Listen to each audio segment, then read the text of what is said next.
Dios les bendiga, amados hermanos. Les habla su hermano José Ramírez.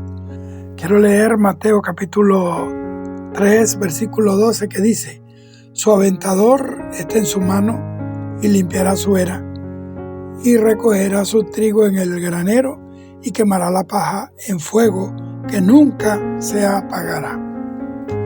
Hoy voy a continuar el tema acerca de que Dios está sacudiendo su higuera, su iglesia a nivel mundial. Y esto porque el mensaje que subí con este tema fue borrado. Pero aquí voy en el nombre del Señor, porque esto es una realidad que estamos viendo en el mundo entero. Lo confirmamos con las noticias, con los testimonios malos que están saliendo a la luz pública, que están degenerando la iglesia, que están avergonzando el nombre del Señor.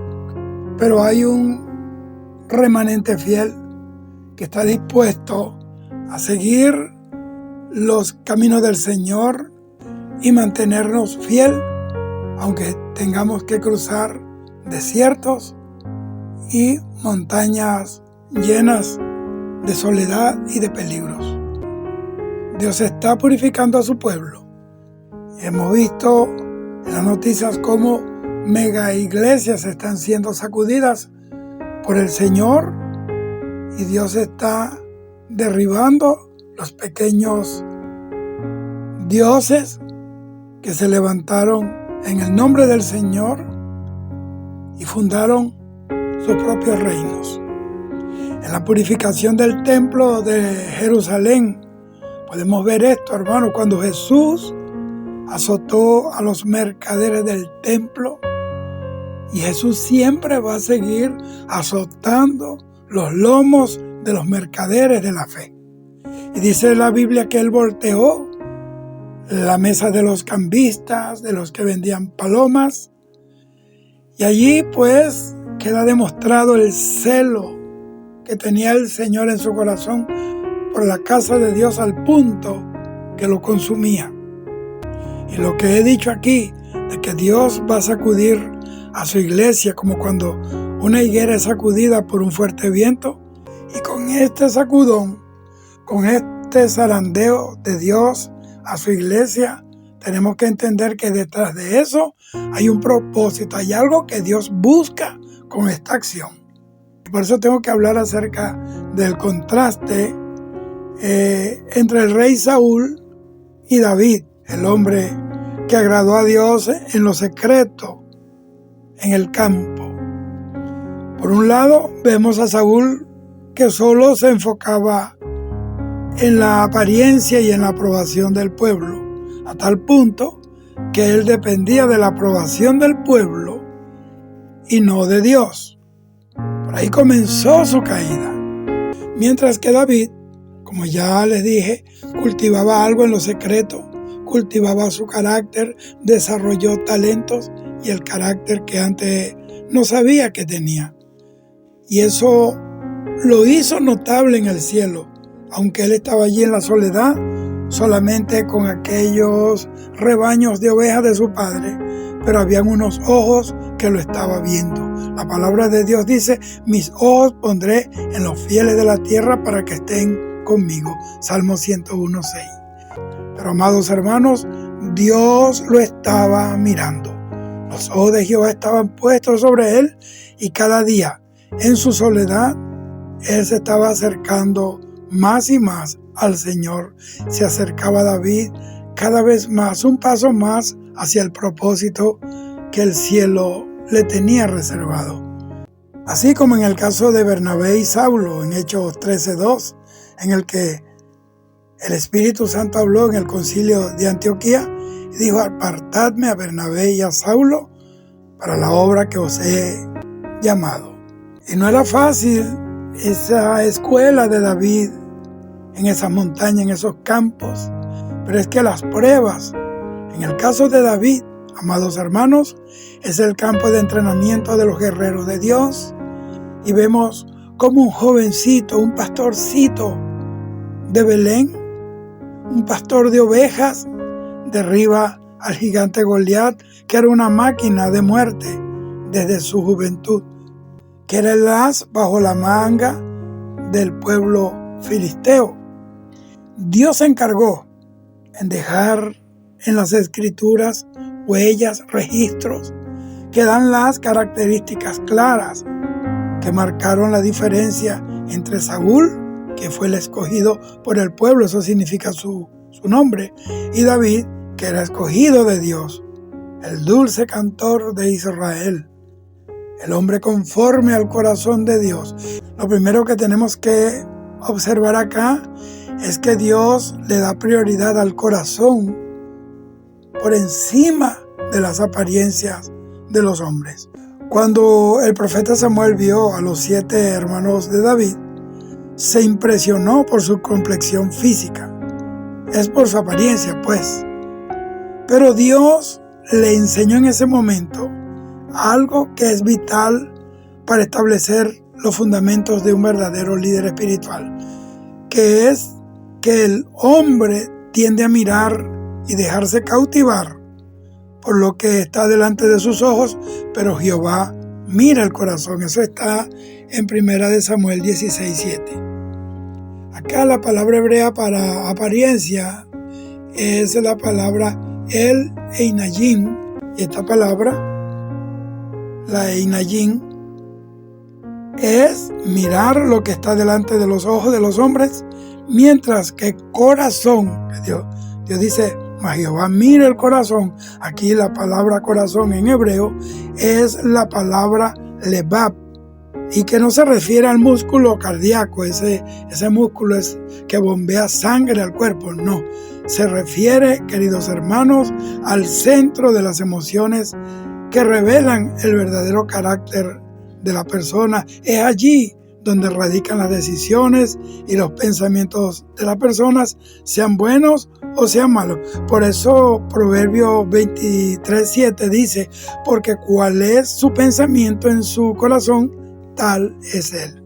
Y que el hombre saca del buen tesoro de su corazón las buenas cosas, o del mal tesoro de su corazón, malas cosas. Dios, así como Jesús hizo salir a buscar frutos de la higuera, así Él mismo está buscando frutos del corazón del hombre de Dios, que es en realidad su verdadera esencia interna: amor, paz, benignidad, bondad, templanza, mansedumbre, santidad, perdón, tolerancia, etc.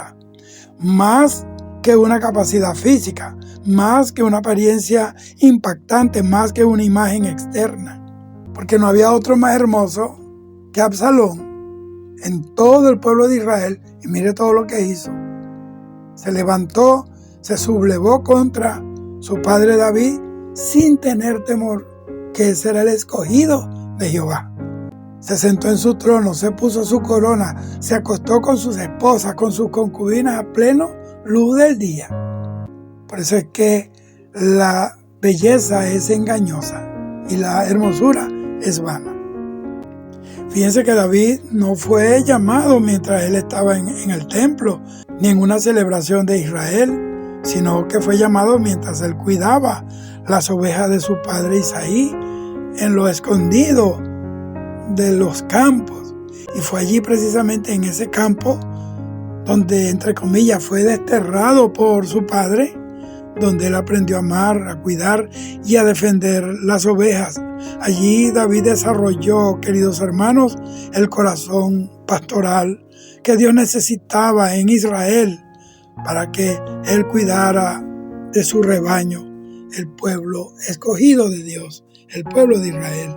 Y allí, en la soledad, en la discreción de su trabajo, él mató un oso, mató un león, y nadie lo supo.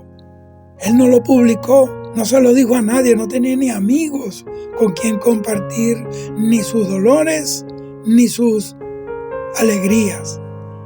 Es ahí donde Dios lo quería, para conectar su corazón únicamente con el corazón de Dios, para que ese muchacho llegara a tener el corazón tal cual lo tenía Dios, para que David pudiera tener los latidos del corazón de Dios dentro de su pecho.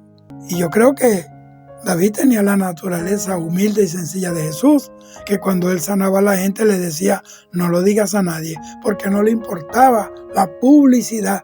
Él no trabajaba para la admiración de nadie, él trabajaba para hacer la obra que el Padre le encomendó. Entonces la discreción y la humildad de corazón son murallas que protegen tanto al ministerio como al ministro. Y David aprendió a ser pastor, un buen pastor en la soledad del campo. Nadie se vuelve un guerrero en la comodidad.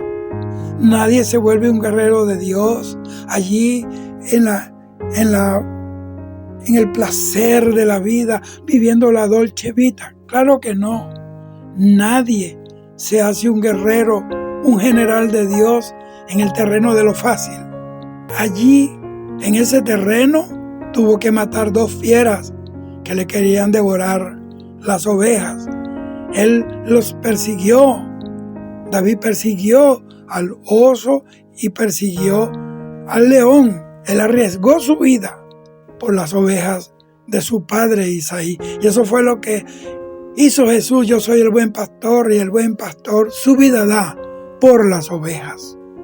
Él confió en Dios sin tener público, sin tener admiradores, sin tener lisonjeros a su alrededor.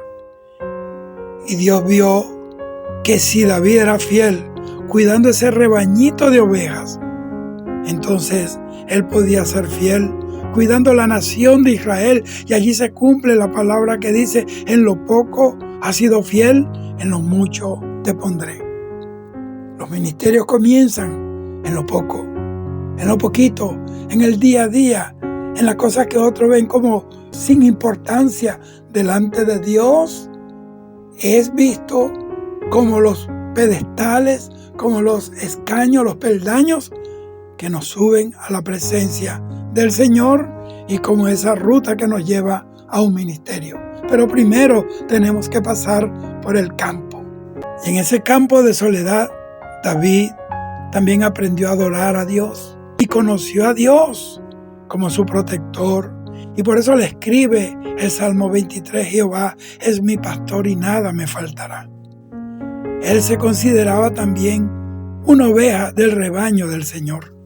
La verdadera adoración a Dios bulle en los momentos cuando el hombre natural se queja, murmura, se desanima y se devuelve. La adoración es la mayor expresión de dependencia y de confianza en Dios.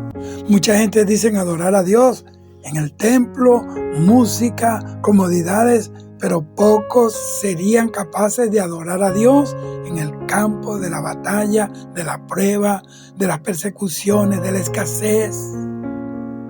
Cuando nadie cree en ti, pero Dios sí cree en ti y eso debe bastarte, tanto a ti como a mí.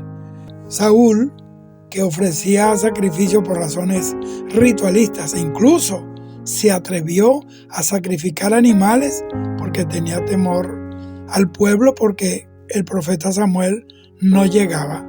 Entonces se precipitó a invadir un ministerio, un terreno que no le correspondía, y ese fue el fin tanto de su reinado como el fin de su vida y la perdición de su alma.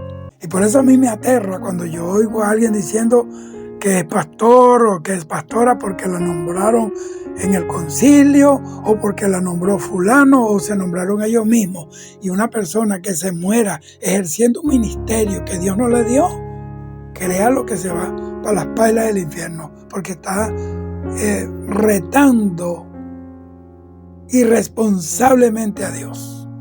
No tiene temor de Dios. Esa fue la razón vertebral por la que Dios desechó a Saúl, porque temió al pueblo más que a Dios, porque se precipitó e invadió un terreno que no le correspondía a él pisar, que era el ministerio de sacerdote y de profeta, que era ministerio que estaba sobre los hombros del profeta Samuel. Y por eso una persona que se hace llamar o que lo llaman de un título o de un ministerio que Dios no le dio, es apócrifo delante de Dios, y si esa persona se muere, se va al infierno. ¿Por qué? Porque está violando la voluntad de Dios, se está rebelando contra la autoridad de Dios. Pero David, en cambio, él buscaba la presencia de Dios como el siervo que busca las aguas. Su alma, dice él, que siempre tenía hambre y sed de su presencia, del Dios vivo. Buscaba la presencia del Señor por amor a Dios y no por un compromiso religioso.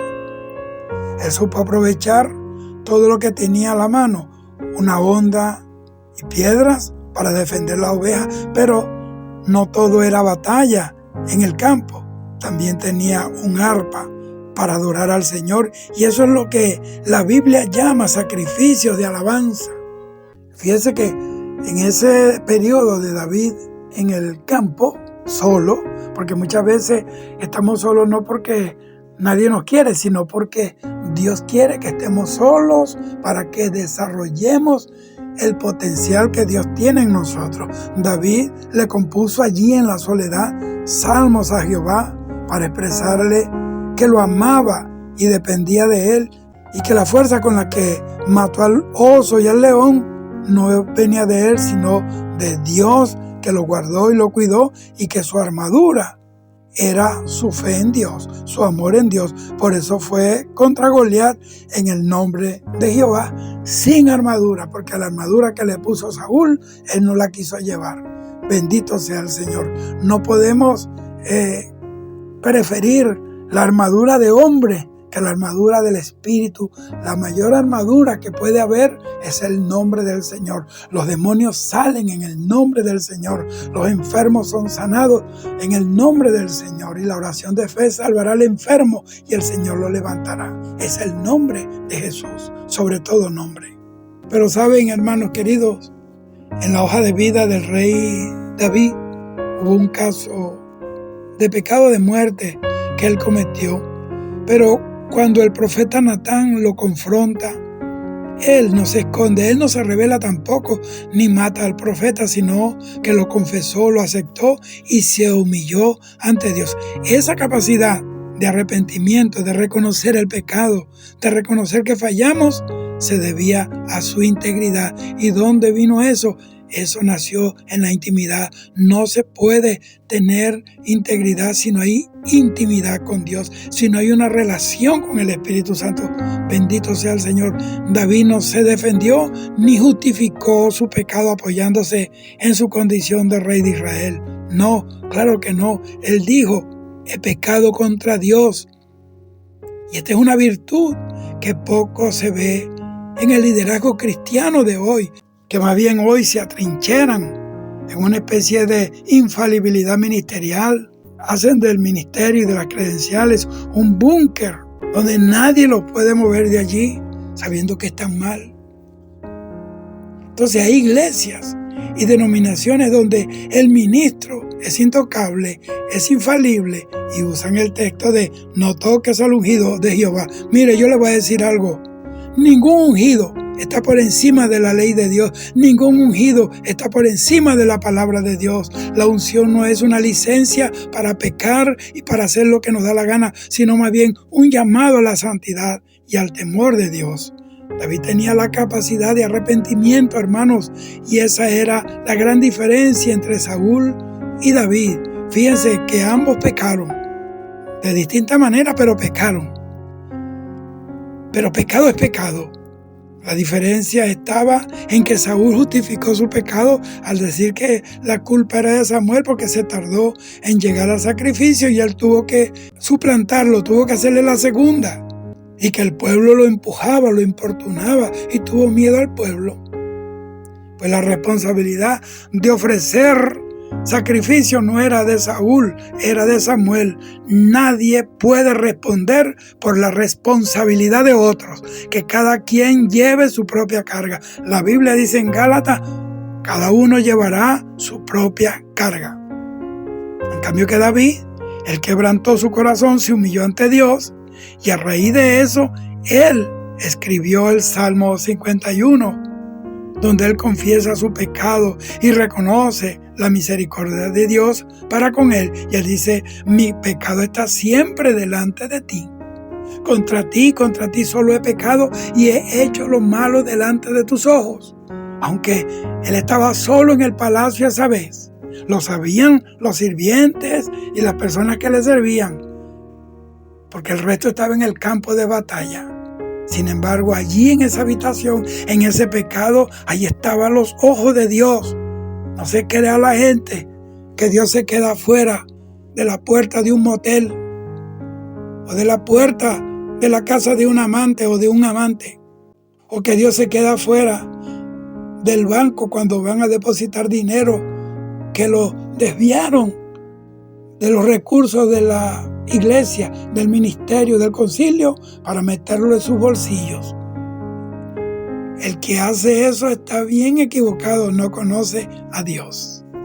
Y lo más conmovedor es que a David en realidad no le importó en ese momento su trono ni su corona. Él lo único por lo que temblaba era porque tenía el temor de perder la presencia del Espíritu Santo. Él dijo: Señor, no quites de mí tu Santo Espíritu, quítame todo lo que quiera, lo que tú me diste, pero no me quites tu Santo Espíritu.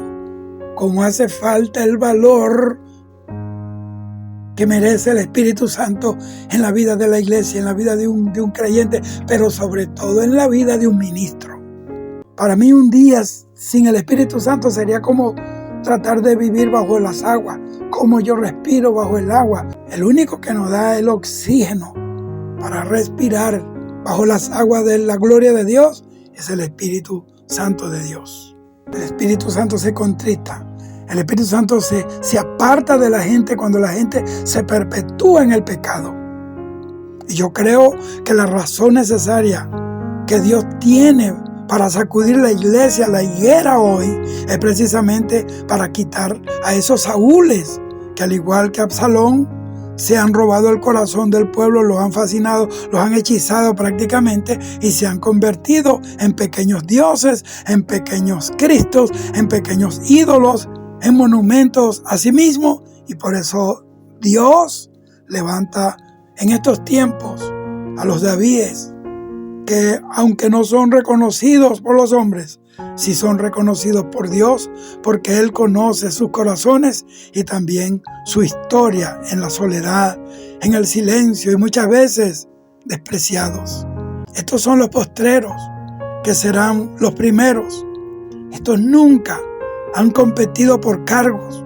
Ellos solo están creciendo en lo secreto, como la semilla de mostaza bajo la tierra, pero que luego que salen a la luz, que se da el proceso de la fotosíntesis y se convierte en la hortaliza más grande que hay. Pero ¿cómo comenzó? Alguien la sembró bajo tierra. ¿Por qué bajo tierra? Porque bajo tierra se coloca lo que está muerto, lo sepultan. Porque para poder caminar en el ministerio tenemos que sepultarnos, tenemos que morir, tenemos que aplicarnos el harakiri con la misma Biblia, atravesarnos, matarnos, para que no viva yo y Cristo pueda vivir en mí, para que cuando yo esté allí en el lugar donde Dios me ha puesto, yo no me rebele contra Dios, para que yo no me crea que los milagros que hace Dios, y mire que he visto milagros de creación de órganos, he visto milagros creativos, he visto resurrección de muertos, he visto liberación de endemoniados en las campañas, en los estadios por decenas de endemoniados, los he visto, pero yo sé que es el Espíritu Santo el que hace todo eso. Yo simplemente hablo, yo simplemente creo lo que dice la Biblia y me quedo allí en el altar, en el púlpito, en la tarima o en la calle, viendo cómo el Espíritu Santo se goza en cumplir lo que tiene que hacer en esta tierra, confirmar el Evangelio Santo de Jesucristo, que es un Evangelio vivo, que salva, que sana, que bautiza, que transforma vidas en un segundo. Bendito sea el Señor. David tenía un corazón conforme al corazón de Dios. Ese era un corazón que latía al ritmo del corazón de Dios. Por eso, esta metáfora que he utilizado de la higuera siendo sacudida por la mano de Dios, no es otra cosa sino el proceso de purificación de su iglesia. Y ese sacudimiento, ese zarandeo va a probar a la iglesia, y todo lo que no esté cimentado en Dios conforme a los principios éticos y morales y espirituales del reino de Dios va a caer. Y no importa cuán grande e indispensable se haya hecho creer delante de la congregación, porque aquí lo único indispensable es Dios. Sin Él nada podemos hacer, y lamentablemente muchos van a caer junto con los que Dios remueve, porque su fe no está puesta en Dios, sino en ellos, en esos hombres, en esas mujeres, en su carisma, en sus dones. Por eso tenemos que poner nuestra mirada en Jesús, que es el autor y el consumador de nuestra fe. Tenemos que quebrantar esa visión antropocentrista y poner nuestra visión mejor en Jesús, porque anclar la fe en figuras humanas, en hombres o en mujeres, o en rótulos organizacionales o en concilios, siempre será un peligro para la salud espiritual de la iglesia. ¿Por qué? Porque los hombres son imperfectos, los hombres son finitos, los hombres son falibles, y cuando estas figuras caen, no caen solo, caen también los que le siguieron ciegamente de manera almática.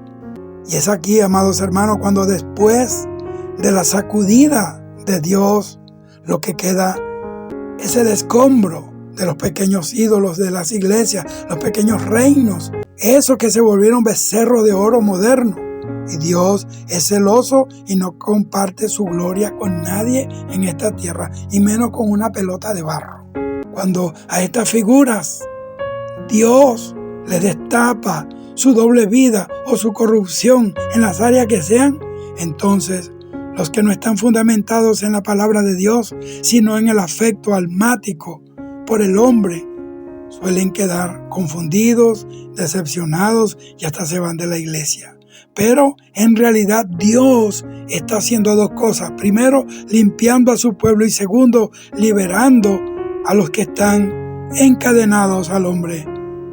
Y es allí donde los ojos son abiertos y el que es de Dios sigue adelante con el Señor, que es el único fiel y perfecto. El sacudimiento de Dios a su iglesia es para recordarnos que ningún hombre imperfecto es infalible ni indispensable, se lo repito. Solo Jesús es indispensable, sin Él nada podemos hacer. Y hay que poner la mirada en el eterno, en Jesús, que es el camino al Padre. Esta fe es un ancla que nos mantiene firmes, flotando sobre las olas tempestuosas de la vida natural y espiritual. Es la brújula que nos lleva al norte magnético espiritual, a ese norte perfecto. Y seguimos adelante después del zarandeo de Dios. ¿Por qué? Porque nuestra fe no está limitada a los errores y a las debilidades de los hombres que no valoraron la unción que Dios les dio un día y que no respetaron su presencia. Al final, después del sacudimiento de Dios a su iglesia, a nivel mundial, hermano, es que queda lo que es puro, lo que es verdadero, los que tienen una fe auténtica, así como los 300 de Gedeón. Miles fueron purgados por Dios y solamente quedaron 300 fieles. Estas palabras me las dio el Señor y es un llamado a la reflexión y a un análisis introspectivo para que el pueblo se fundamente en Dios y en su palabra y no en el hombre. Y Dios me ha hablado de que Él limpiará su era y podará su viña, porque el tiempo es corto y el rapto está a la puerta. Y me despido diciendo, amados hermanos, que bendito el varón que confía en Jehová y cuya confianza es Jehová. Y fíjense en las noticias de cómo esas enormes mega iglesias están cayendo. Están saliendo escándalos de corrupción moral, administrativa, hermanos, de todo tipo. Iglesias están En una sola se fueron en un solo día como 75,000 personas de un monstruo de iglesia. Dios está sacando a la luz cosas ocultas. Y la razón divina es para liberar a los cautivos de los hombres detrás del altar. Esos hombres que convirtieron el altar, el púlpito, en sedantes, en domador de voluntades y de conciencias, para convertirlos en sus lacayos, en pequeñas piezas de su gran maquinaria religiosa que han construido. Y para que pueda venir la libertad de Cristo. Por eso Dios lo está haciendo. ¿Por qué? Porque solo a Dios, solo a Jehová nuestro Dios serviremos y solo a Él adoraremos. Y Zacarías 13:2 dice, en aquel día, dice Jehová de los ejércitos, quitaré de la tierra los nombres de las imágenes y nunca más serán recordados. También haré cortar de la tierra a los profetas y al espíritu de inmundicia. Mira, hermanos, Dios es muy delicado y Él no se complace ni del pecado ni de la injusticia, sea quien sea que lo cometa, porque Él no hace acepción de personas. Dios te bendiga. Abre los ojos, busca a Dios, pon tu mirada en el Señor. La Biblia dice en Colosenses capítulo 3, versículo 2, quitar la mirada de la tierra y ponerla en el cielo. Dios te bendiga. Shalom.